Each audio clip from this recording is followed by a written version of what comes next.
नमस्कार, आदाब।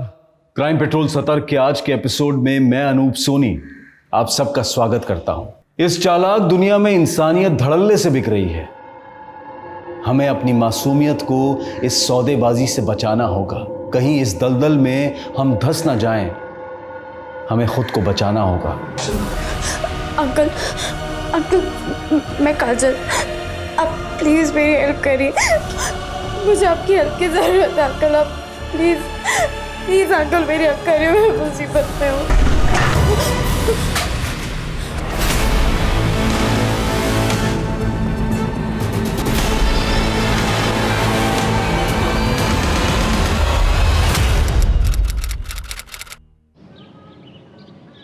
मनुष्य एक सामाजिक प्राणी है और उसकी जिम्मेदारी है समाज को बेहतर बनाने की। लेकिन आज के मनुष्य ने अपने स्वार्थ और लालच को समाज की दुर्गति है। आजकल के बच्चों को ना इंग्लिश स्कूल में पढ़ाने का एक ही नुकसान है, हिंदी में बहुत ही कच्चे होते हैं। और बेटा तुम तो पत्रकार की बेटी हो, फिर भी तुम्हारी हिंदी इतनी खराब। माँ, मैं ना आपके और पापा की तरह कोई जर्नलिस्ट नहीं हूँ। और वैसे भी मुझे ना इंग्लिश रिपोर्टर बनना है। अच्छा, देखना क्या टॉप की रिपोर्टर बनूंगी मैं। प्राइम टाइम पे मेरा शो आएगा। हाँ बन जाना टॉप की रिपोर्टर, लेकिन तेरी हिंदी भी मैं सुधार के रहूंगी। सुधार लेना। पहले आप ये बताइए कि हमारे पूज्य पिताश्री कब आ रहे हैं? बस आ रहे हैं वो। ठीक।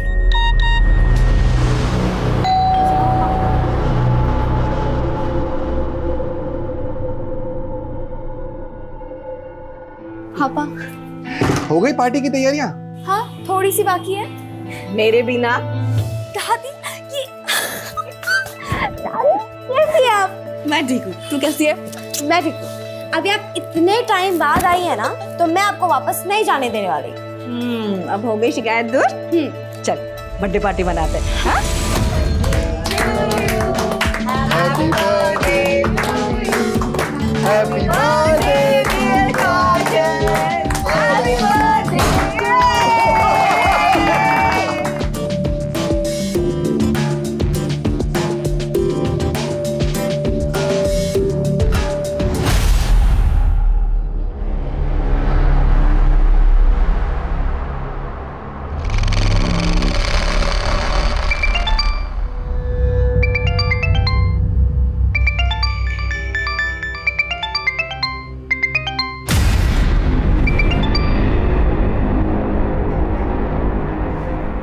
क्या हुआ गीतिका?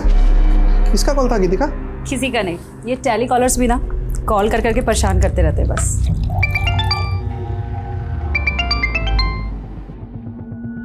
मैं माँ को कोल्ड ड्रिंक दे के आती हूँ।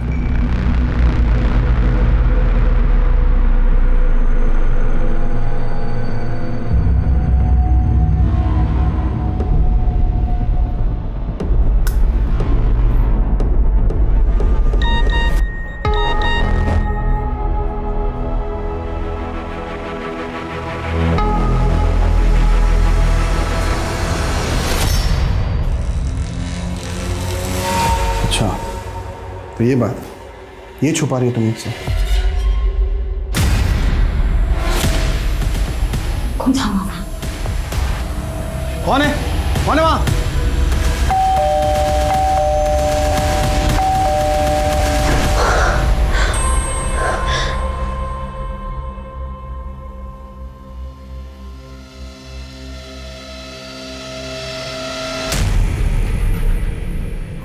ले पहन ले, 10 मिनट के अंदर तैयार हो जाए। और हाँ, हाथ मुंह धो धा के अपने आप को ठीक कर ले।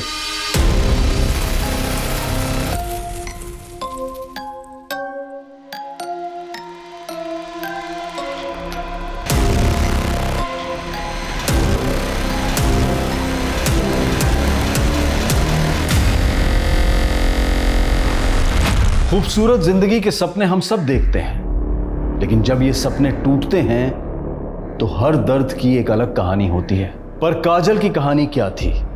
उसका हंसता खेलता बचपन और उसका खुशहाल परिवार किस गुनाह के साए में बिखर गया था?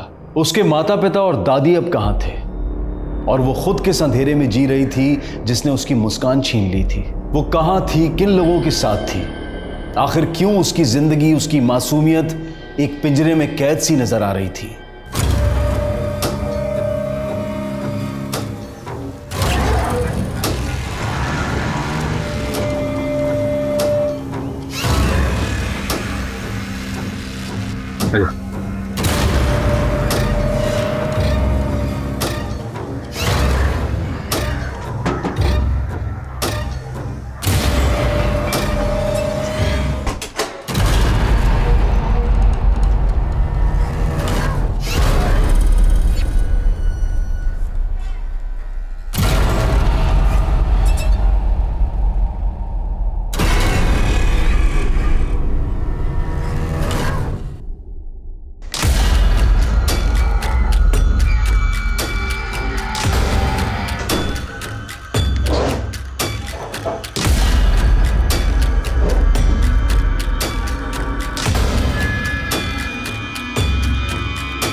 निकाल निकाल निकाल निकाल, सबका निकाल सबका निकाल।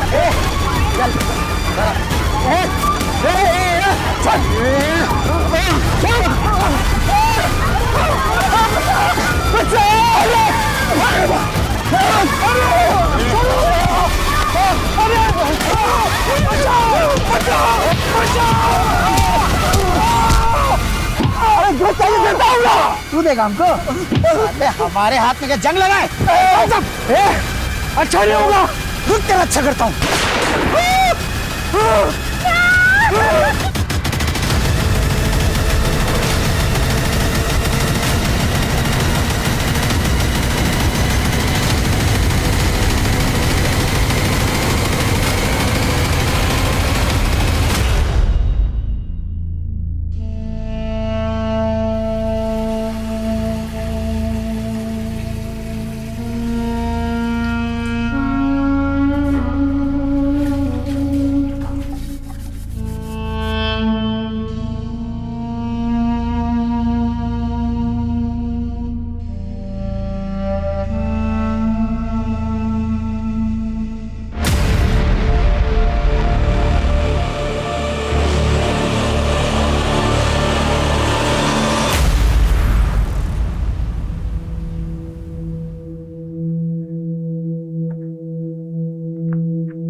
क्या हो गया? क्या जरूरत थी ये सब करने की? कितना खून निकलता है। माँ चल उधर चल। कुछ नहीं हुआ माँ, तू चुप रह। ऐसा ही कटे, कुछ नहीं हुआ। ये छोटा सा कट है, हाँ ज्यादा लग जाती तो।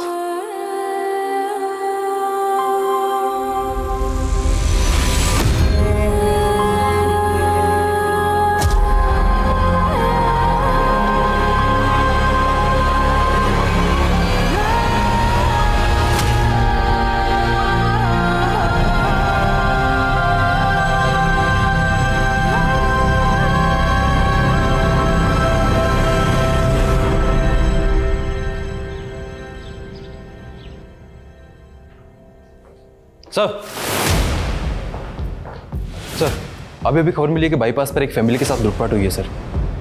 उनके एक फैमिली मेंबर की हत्या कर दी गई और उनकी महिलाओं के साथ रेप हुआ है सर।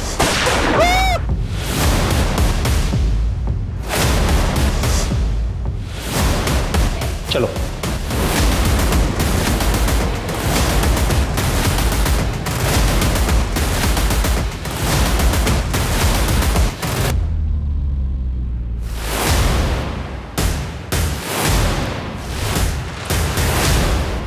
सर कल एक फ़ोन आया था जिसके बारे में, वारदात के बारे में इन्फॉर्म थी सर।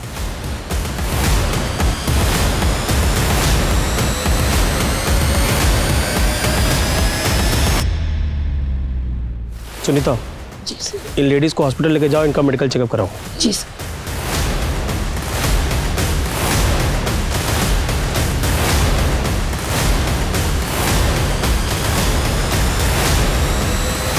कैसे हुआ ये सब? कौन थे वो लोग?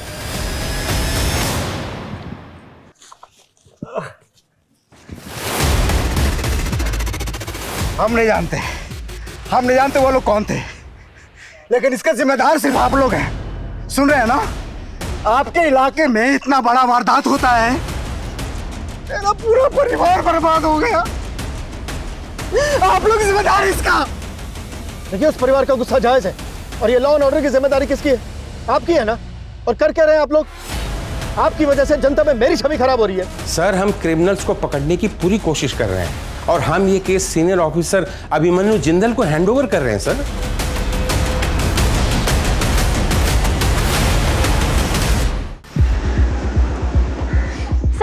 सर देखिए, मैं आप सभी लोगों को इस बात का भरोसा दिलाना चाहता हूं कि अब इस केस में कोई कोताही नहीं बरती जाएगी। हम उन सभी क्रिमिनल्स का पता लगाने की कोशिश कर रहे हैं जिन्होंने इस वारदात को अंजाम दिया। लेकिन सर, इससे पहले भी इस इलाके में और भी कई वारदातें हो चुकी हैं। देखिए, मैं समझता हूं ये केस बहुत ही संवेदनशील है। इसमें मैं आप सभी लोगों के सहयोग की भी जरूरत है। अगर आप लोगों के पास इस केस से संबंधित कोई भी जानकारी है तो प्लीज हमारे साथ शेयर कीजिए। क्या देख रही है? हमारा नंबर है 93339525। ज्यादा मत देगा कर, दिमाग खराब होता है। चल आजा।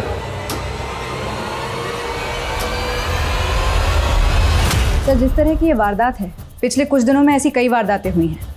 ऑन रिकॉर्ड इस एरिया में 5 अलग अलग जगहों पर 5 अलग अलग फैमिलीज के साथ रेप और लूटपाट की घटना हुई है। हो सकता है घटनाएं ज़्यादा भी हुई, लेकिन रिपोर्ट सिर्फ 5 हुई हैं। ये भी तो हो सकता है कि ये गिरोह दूसरी जगहों पर भी फैला हो, लेकिन प्रेजेंट में हम इस केस को फॉलो करेंगे। जी सर। सर, ये फैमिली शादी के फंक्शन से घर लौट रही थी जब ये हादसा हुआ। लोकल पुलिस को क्रिमिनल्स का एक टिफिन हाथ लगा जिसमें चिकन था। सर एक टिफिन बॉक्स मिला है सर, जो इन फैमिली का नहीं है, बल्कि उन क्रिमिनल्स की है जो आनंद पानन में ये बक्सा छोड़ के गए हैं साहब। इसमें चिकन है साहब। लोगों ने वहाँ पर खाना खाया, लेकिन चिकन को छुआ तक नहीं। ये चिकन ना खाने के पीछे कोई तो कारण होगा। अच्छा, इस टिफिन पे एक नाम खुदा है, नाथू सिंह। जी सर, ये नाम वाला एंगल और क्रिमिनल्स के चिकन ना खाने वाले एंगल को पुरानी इन्वेस्टिगेटिव टीम ने काफ़ी इन्वेस्टिगेट किया, लेकिन कोई इन्फॉर्मेशन हाथ नहीं लगी उनके। उनकी इन्वेस्टिगेशन जहाँ खत्म हुई है, हम वहाँ से शुरू करेंगे। एक काम करते हैं, सबसे पहले क्राइम सीन विजिट करते हैं। सर,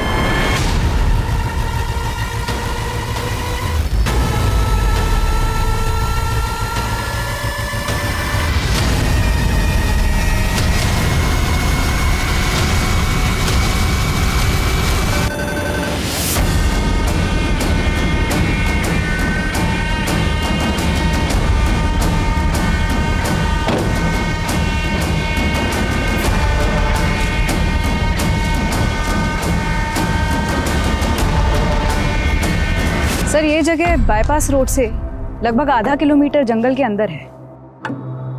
ये जो 5वीं वारदात हुई वो इसी लोकेशन पर हुई। इस 5वीं वारदात से पहले जो 4 वारदातें हुई थी वो यहाँ से करीब 8 से 10 किलोमीटर की दूरी पर हुई थी, और ये 5 वारदातें इसी बाईपास रोड के आसपास हुई हैं। इस रेडियस में कोई रिहाइश भी नहीं है। राइट सर, रात को इलाका और भी सुनसान हो जाता होगा, जिसका फायदा क्रिमिनल्स ने उठाया।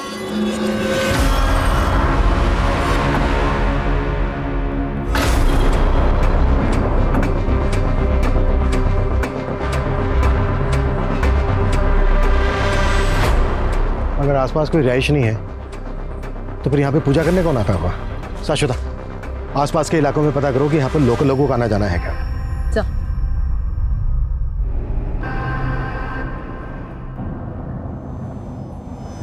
गाड़ी रोको, गाड़ी रोको, वापस लो, रिवर्स लो।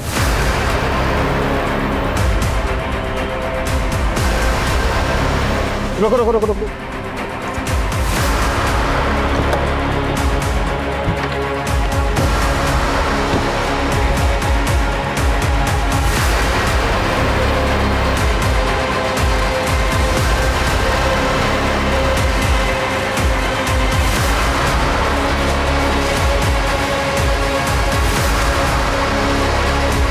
अगर इस कच्चे रास्ते से क्राइम सीन पर जाएं, तो क्राइम सीन होगा यहाँ से लगभग 200 से 300 मीटर, और अगर प्रॉपर रोड से जाएं, तो क्राइम सीन का डिस्टेंस होगा लगभग 1 किलोमीटर। ये बैरिकेडिंग ऐसी जगह पर है कि यहाँ से क्राइम सीन का शॉर्टकट है। शाश्वता, पता करो कि ये बैरिकेडिंग वारदात होने के पहले से यहाँ पर लगाई जाती थी या वारदात होने के बाद से लगाई जाने लगी, और ये भी पता करो कि यहाँ पर किन पुलिस वालों की ड्यूटी होती है। सर,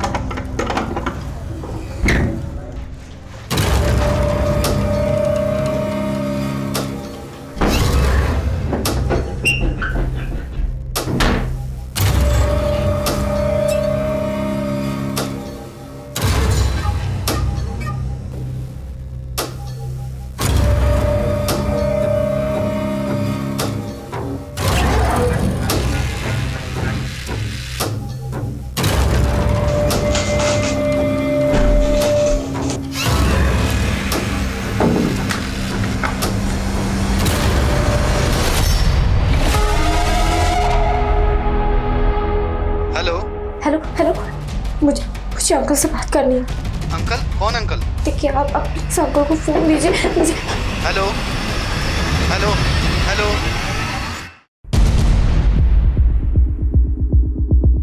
सर, वारदात के पहले या बाद में किसी भी पुलिस चौकी ने उस जगह बैरिकेड्स नहीं लगाए थे।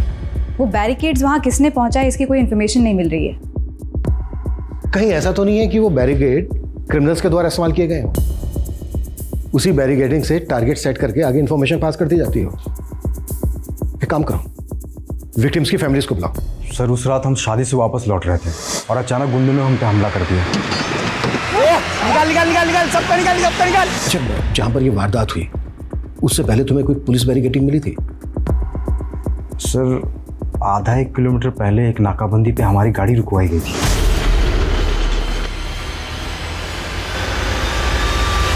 अच्छा, वो जो पुलिस वाला था उसकी शर्ट पे कोई नेम प्लेट लगी थी?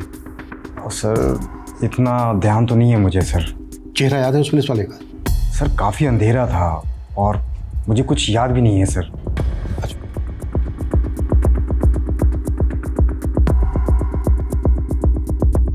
सर क्राइम सीन के आसपास के रिहायशी इलाकों में हमने उस पत्थर के बारे में इंफॉर्मेशन निकाली जिस पर सिंदूर लगा हुआ मिला था, लेकिन वहाँ के लोग ऐसी कोई पूजा करते हों इसकी इंफॉर्मेशन नहीं निकली। अगर लोकल लोग वहाँ पर पूजा नहीं करते तो क्या क्रिमिनल्स ने वहाँ पर पूजा की होगी? सर हो सकता है कि ये किसी ट्राइबल कम्युनिटी का काम। ऐसे समुदाय होते हैं जो धार्मिक भी होते हैं और ऐसी वारदातें भी करते हैं।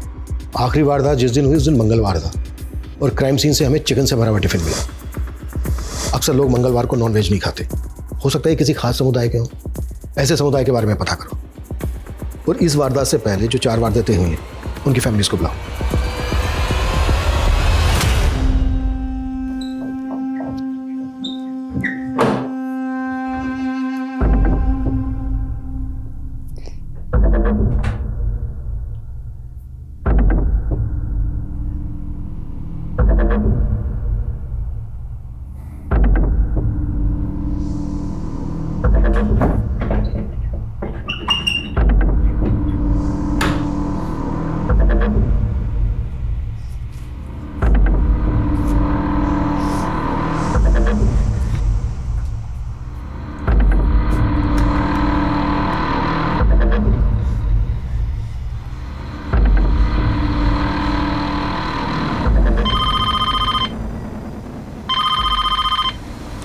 हेलो मुझे अंकल से बात करनी है, आप मेरी अंकल से बात करवाइए। कौन से अंकल से आपको बात करनी है? ये पुलिस स्टेशन है। वो जो टीवी पर आए थे ना, मुझे उस अंकल से बात करनी है, तो आप इस अंकल से बात करवाइए। कौन से अंकल आए थे टीवी पे?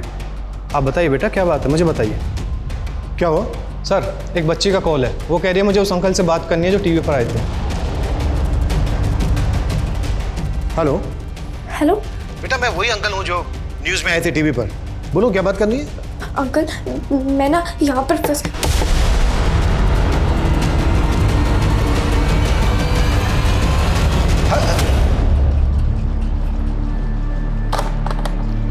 इस बच्चे का दोबारा से फोन आए तो बताना मुझे। सर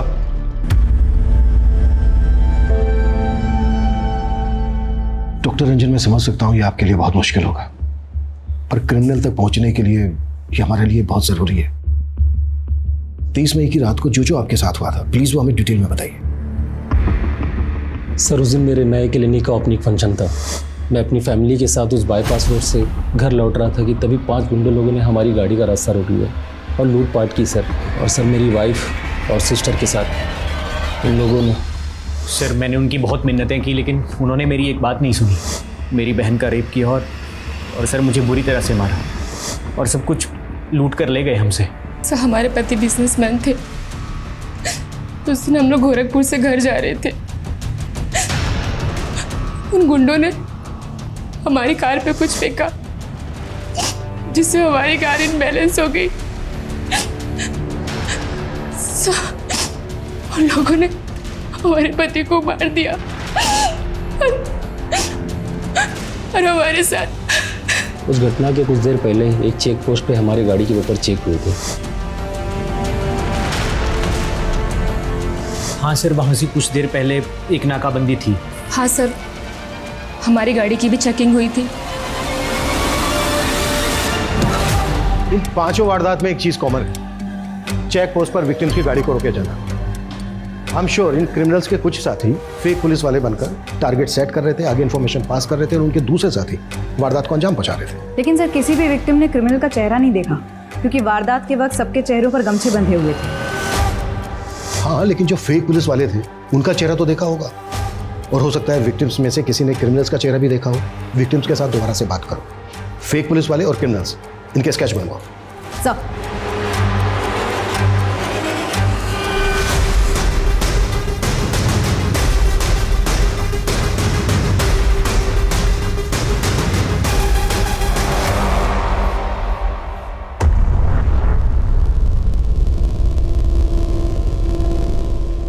सर, उस बच्चे का दोबारा कॉल आया है।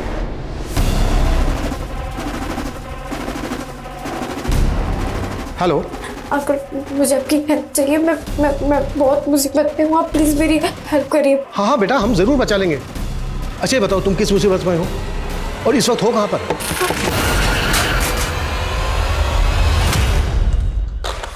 जिस नंबर से कॉल आया, पता करो किसका कॉल है, किसके नाम पर रजिस्टर्ड है। इस नंबर को ट्रेस करने की कोशिश करो। सर।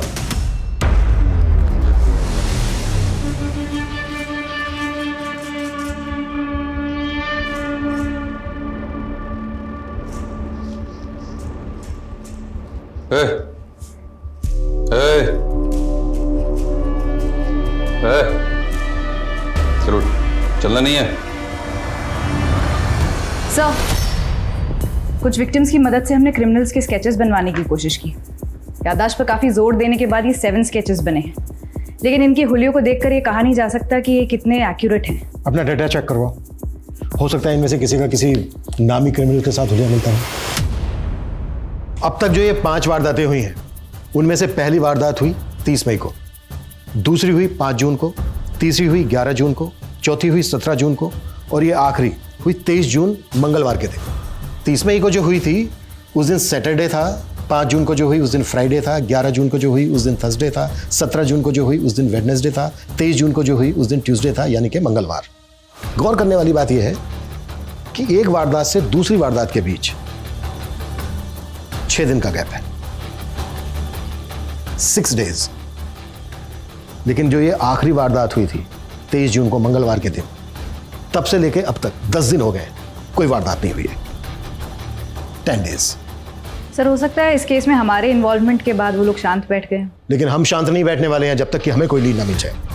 ये जो आखिरी वारदात हुई थी 23 जून मंगलवार के दिन, इसके क्राइम सीन से हमें मिला था चिकन से भरा हुआ टिफिन, बैरिकेड और पत्थर पर पूजा करने के निशान। तो इस वारदात से पहले की जो ये 4 वारदात हुई हैं, हो सकता है इनके क्राइम सीन पर भी ऐसा कुछ मिले जो अब तक इन्वेस्टिगेटिव टीम को नजर नहीं आया है। हमें ये चारों क्राइम सीन रिविजिट करने हैं। क्लियर? सर।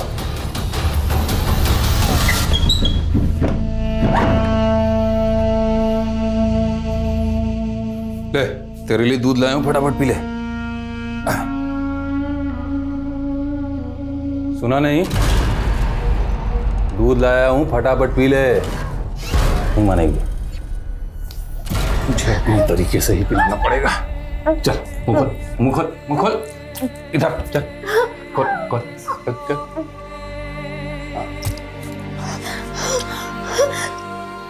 रख के जा रहा हूं, बचा हुआ पी लेना।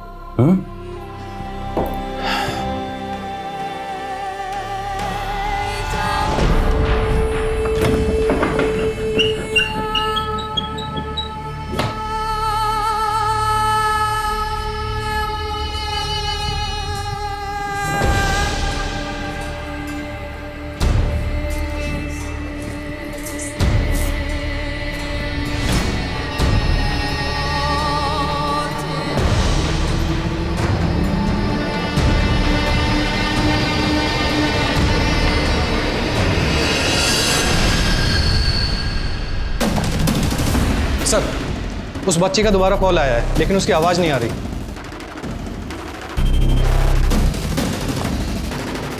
हेलो हेलो हेलो अंकल, मैं काजल, मुझे आपकी हेल्प चाहिए। बेटा, मुझे आपकी आवाज़ नहीं आ रही है। Hello uncle, hello. अगर आपको मेरी आवाज़ आ रही है तो मैं ये फ़ोन काट के अपने मोबाइल फ़ोन से आपको वीडियो कॉल करता हूँ।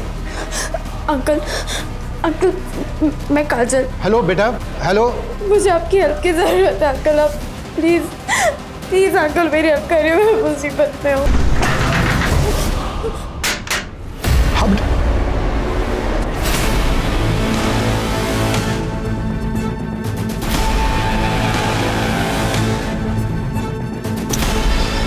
स्विच ऑफ हो गया। बच्ची काफ़ी घबराई हुई लग रही है। ऐसा लग रहा है जैसे किसी मुसीबत में हो, उसको कहीं बंद करके रखा गया हो। ये देखो, विंडोज पर भी वुडन प्लैंक्स लगे हैं। जिस नंबर से बच्ची फ़ोन कर रही है, मैंने कहा था तुमसे पता करो किसका नंबर है, कहाँ का है, पता किया? सर, टेलीकॉम सर्विस प्रोवाइडर को बोला था, लेकिन एक बच्ची मुसीबत में है, मदद मांग रही है हमसे। कुछ भी हो सकता है उस बच्ची के साथ, और तुम्हारे पास लेकिन के अलावा कोई जवाब नहीं है। खड़े क्या हो, पता करो। सर।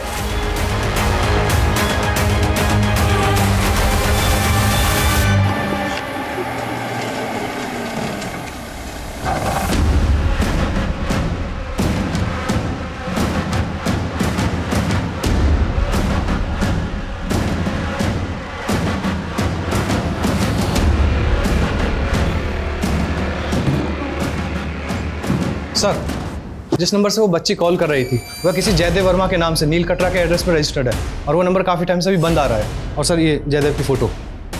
अच्छा, जिस वक्त बच्ची ने कॉल किया था उस वक्त वो नंबर कहाँ पर एक्टिव था? सर गौतम नगर।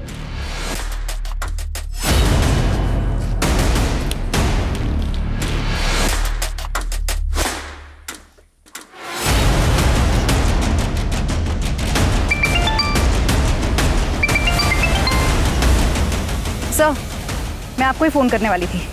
17 जून को जो चौथी वारदात हुई थी वहाँ एक खून से सनी हुई शर्ट मिली है। हाई पॉसिबिलिटी है कि एक क्रिमिनल की शर्ट हो और क्राइम के बाद चेंज की गई हो। साक्षिता अपनी टीम को बोलो कि पूछताछ जारी रखे। मैंने अभी तुम्हें एक जयदेव वर्मा नाम के आदमी का एड्रेस भेजा है। वो बच्ची हमें जिस नंबर से फ़ोन कर रही थी वो नंबर इस जयदेव वर्मा के नाम पर रजिस्टर्ड है। चेक करो इसे।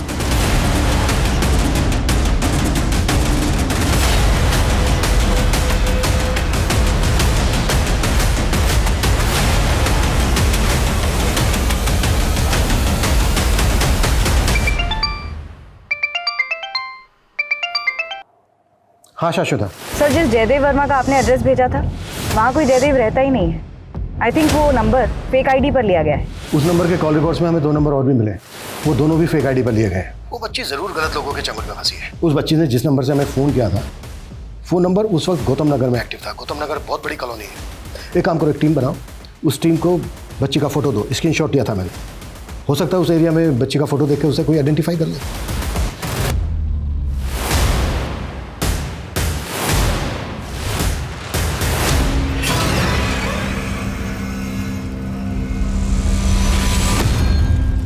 अगर ये शर्ट उन्हीं क्रिमिनल्स में से किसी एक की है तो ये जेके टेलर से हमें उनकी लीड मिल सकती है। सर, शांतिनगर पुलिस थाने से उस बच्ची के बारे में पता चल गया जो लगातार हमें फ़ोन करती रहती है। सर, लगभग 1 साल पहले इस बच्ची के माँ बाप की मौत एक कार एक्सीडेंट में हो गई थी, तभी से ये बच्ची मिसिंग। वो बच्ची 1 साल से मिसिंग है। उसकी फैमिली में और कौन कौन है? सर, इसकी दादी है और चाचा है।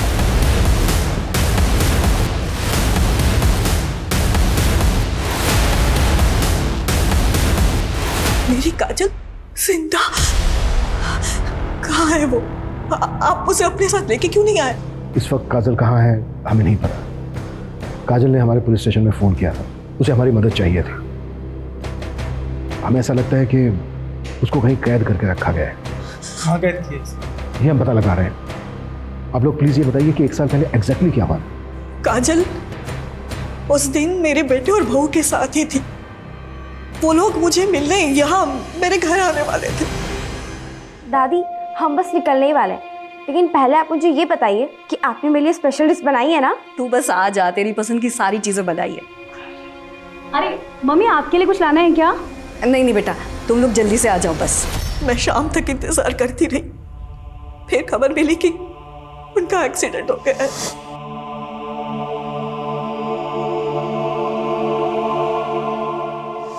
पुलिस ने कहा कि मेरे बेटे और बहू का एक्सीडेंट हुआ था, पर काजल वहां थी ही नहीं। उसने ऐसा कैसे हो सकता है कि काजल भैया और भाभी के साथ नहीं होगी? इसलिए मम्मी को उन पे शक हुआ। मुझे तो ये भी लगा था कि मेरे बेटे और बहू का एक्सीडेंट नहीं बल्कि हत्या हुई थी।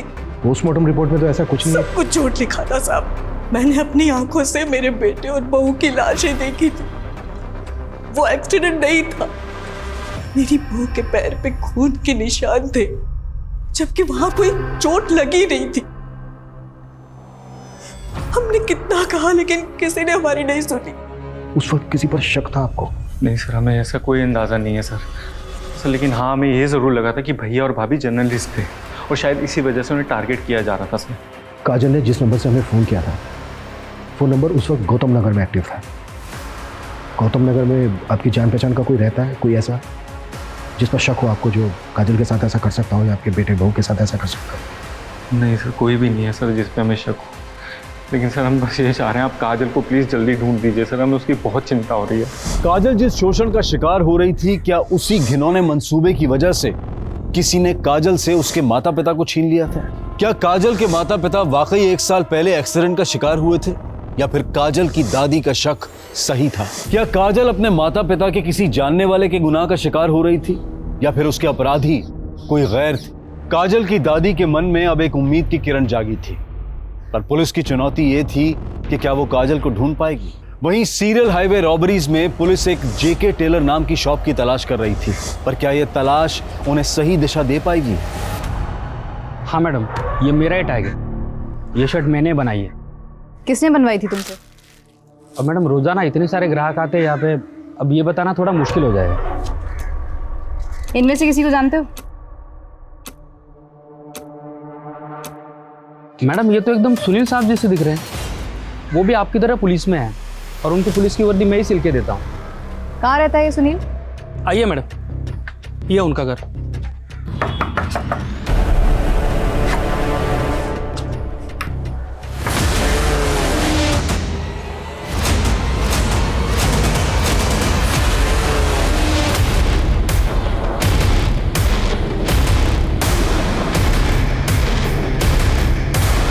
सर मैंने सुनील के रिकॉर्ड्स अच्छे से चेक किए, कहीं भी इन्फॉर्मेशन नहीं मिली कि वो पुलिस वाला है, जबकि अमोल ने सुनील का फोटो आइडेंटिफाई करते हुए कहा है कि ये वही पुलिस वाला है जिसने वारदात वाले दिन बैरिकेडिंग पर उसकी गाड़ी रोकी थी। मतलब अब ये साफ है कि सुनील उन क्रिमिनल्स में से एक है जो फेक पुलिस वाले बनकर टारगेट सेट करते थे और उनके बाकी के साथी वारदात को अंजाम देते थे। सर टेलर ने जो सुनील का नंबर दिया था वो किसी फेक आईडी पर रजिस्टर्ड है, और सर सुनील का वो नंबर उन 2 नंबरों में से एक है जिससे काजल हमें कॉल करती थी। मतलब इस सुनील का काजल के अब्डक्शन से भी कनेक्शन है? सर कहीं ऐसा तो नहीं कि काजल के पेरेंट्स इसी गैंग का शिकार हुए और फिर इसी गैंग ने काजल को अबडक्ट कर लिया? काजल की दादी और चाचा का भी यही कहना है कि उनका मर्डर हुआ था। काजल की दादी और चाचा को बुलाओ, हो सकता है ये लोग इन क्रिमिनल्स को पहचानते हो।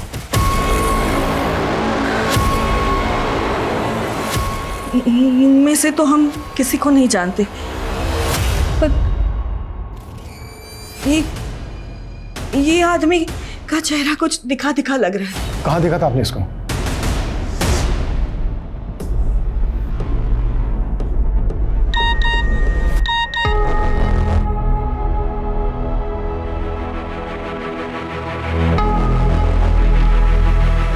अच्छा ये बात है, ये छुपा रही हो तुम मुझसे? तुम्हें धमकी भरे मैसेजेस आ रहे हो, तुमने मुझे बताया था नहीं? हमारे प्रोफेशन में तो ये आम बात है ना, ऐसे कॉल और धमकी आना। लेकिन तुम्हें मुझे तो बताना चाहिए ना एटलीस्ट। रघु मुझे धमकी भरे मैसेज कर रहा है। खुद हाँ। कौन है वहाँ?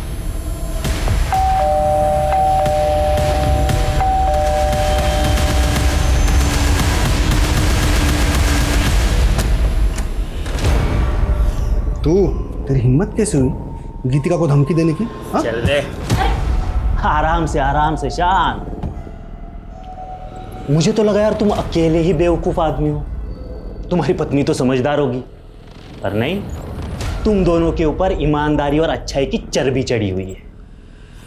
अब पते की बात सुन लो, केस जो है ना वापस ले, नहीं तो सबको मार देंगे।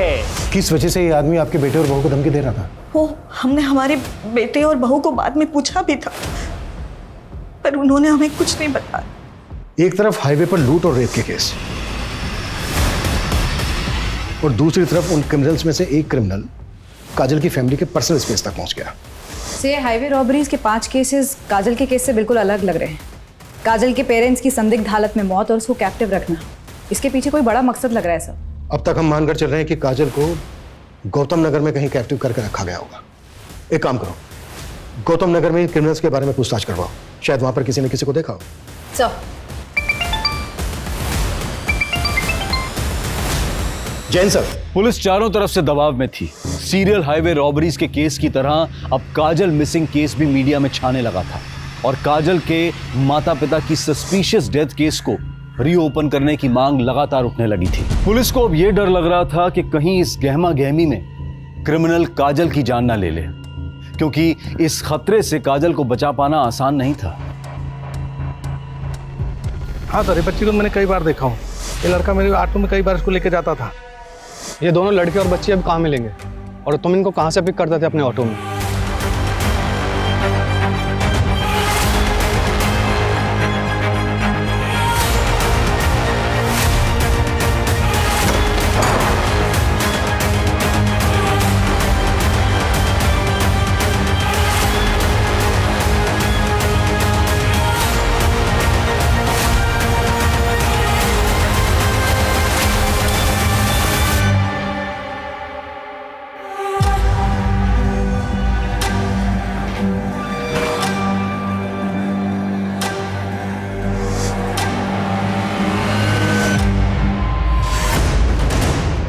जब काजल के साथ मेरी वीडियो कॉल पे बात हुई थी तो काजल यहीं पे थी, मतलब उसको यहीं कैप्टिव करके रखा गया था। पता करो ये जगह किसकी।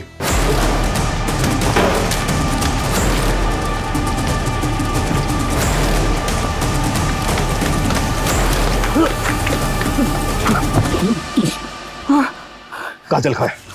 मुझे नहीं मालूम, उसको दिलीप लेके गया था। कौन दिलीप और कहाँ ले गया था? वो सब मुझे नहीं मालूम। 1 साल पहले काजल का किडनैप तुम ही लोगों ने किया था ना?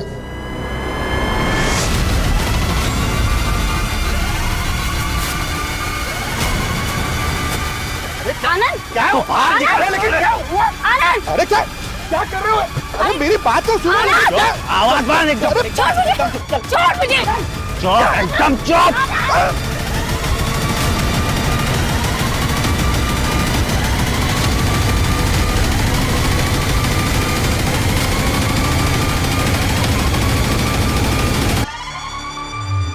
और पिछले 1 साल से साहब उससे मजे कर रहे हैं।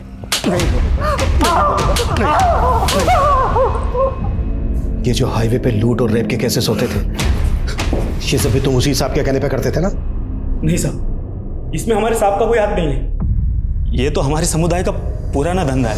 हम अपने देवता को प्रसन्न करते हैं और हम में से एक पुलिस के भेष में बैरिकेडिंग लगा के टारगेट सेट करता है और हमको इन्फॉर्म कर देता है। ये सुनील तो तुम्हारे लिए काम करता था, फिर उसको क्यों मारा? उसके साथ बंटवारे के लिए झगड़ा हो गया था तो मेरे लोगों ने उसको मार दिया। देख, सब कुछ तो बता दिया तूने, अब ये भी बोल दे कि तेरा सांप कौन है और काजल कहाँ है। पिछले 1 साल से मालिक के लिए तुझे संभाल के रखा था, बिल्कुल कांच की तरह, खरोच भी ना पाए, लेकिन अब मालिक ने बोल दिया कि तुझे खत्म कर दूं। लेकिन ऐसे कैसे हैं? मेरे भी तो कुछ अरमान है, हमको भी तो पूरा करना है, हैं?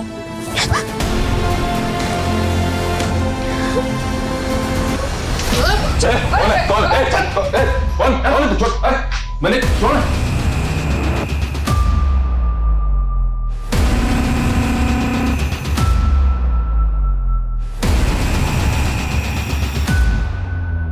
देखो बेटा, डरो मत, तुम्हें डरने की कोई जरूरत नहीं है। अब तुम हमारे पास हो, कुछ नहीं होने देंगे हम तुम्हें। बस बेटा हमें ये बता दो कि वो लोग तुम्हें किस आदमी के पास लेके जाते थे? पापा ने उस अंकल के अगेंस्ट न्यूज छापी थी। चल अंदर चल। किधर है तेरा पति? किधर है? बुला उसको। अरे अरे क्या कर क्या?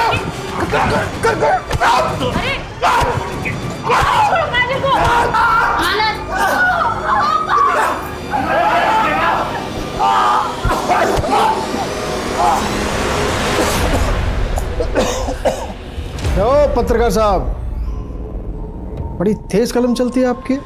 सपाट सपाट सपाट, पर गलती से ना हमारे बारे में थोड़ा उल्टा सीधा लिख गई। लिखती तो बड़ा अच्छा है। अरे रघु, अरे क्या कहते हैं उसको? हाँ, बाय मिस्टेक। चलो कोई नहीं, अपनी गलती सुधार लो। दिल खोल के माफीनामा लिख दो हमारे बारे। नहीं लिखूंगा। अरे बाप रे, बड़ा खून उबल रहा तुम्हारा, मैं तो डर गया। अबे 2 कौड़ी के औकात में आ जा, नहीं तो तेरी बेटी और तेरी बीवी दोनों को जान से मार लेंगे। अबे सुन रहा है समझदार पत्रकार? कलम उठा, माफी लिख और अपने परिवार की जान बचा। नहीं लिखूंगा।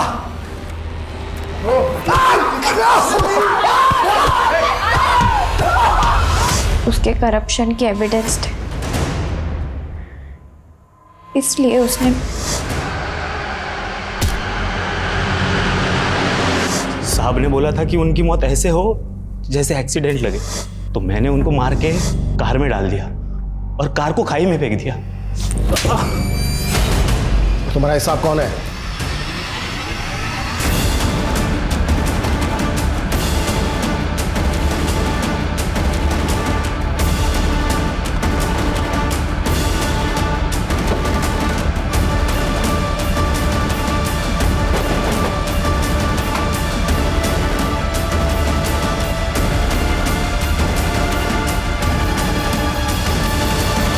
पता भी है किस पे हाथ डालो तुम?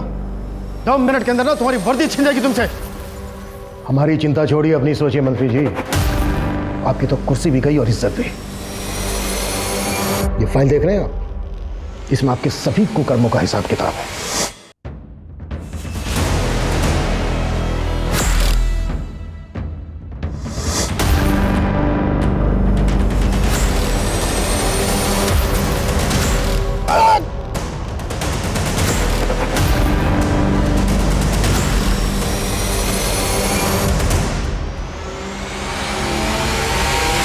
और आपके कुछ वीडियो भी हैं हमारे पास जो इस बात का सबूत है कि आप लड़कियों को बंदी बना के रखते थे और समय समय पर उनका रेप भी करते थे। चले ससुराल। काजल के माता पिता द्वारा जुटाए गए सबूतों और काजल के बयान के आधार पर पुलिस ने पशुपति के खिलाफ चार्जशीट फाइल की। वहीं रघु और दिलीप के बाद पुलिस ने निम्बट समुदाय के बाकी क्रिमिनल्स को गिरफ्तार कर लिया जो कि एक लंबे समय से हाईवे रॉबरीज में इन्वॉल्व थे। 1 साल के लंबे इंतजार के बाद आखिरकार काजल अपनों के बीच पहुंच गई, लेकिन अपनी आंखों के सामने अपने माता पिता की हत्या देखने के बाद वो पशुपति और बाकी के अपराधियों के बीच रोजाना शोषित हो रही थी। पर फिर भी उसने हिम्मत से काम लिया और अपनी आवाज पुलिस तक पहुंचाने की कोशिश की। काजल अपने दर्द से कभी नहीं उबर सकती, लेकिन फिर भी वो रिपोर्टर बनकर अपने स्वर्गीय माता पिता का सपना पूरा करना चाहती है। हम उम्मीद करते हैं कि काजल के सपने जरूर पूरे हों। अब मैं अनूप सोनी आपसे विदा लेता हूं। फिर मुलाकात होगी क्राइम पेट्रोल सतर्क में एक और नए केस के साथ। तब तक अपना और अपने परिवार का ख्याल रखें, सतर्क रहें, सुरक्षित रहें और देखते रहें क्राइम पेट्रोल सतर्क। जय हिंद।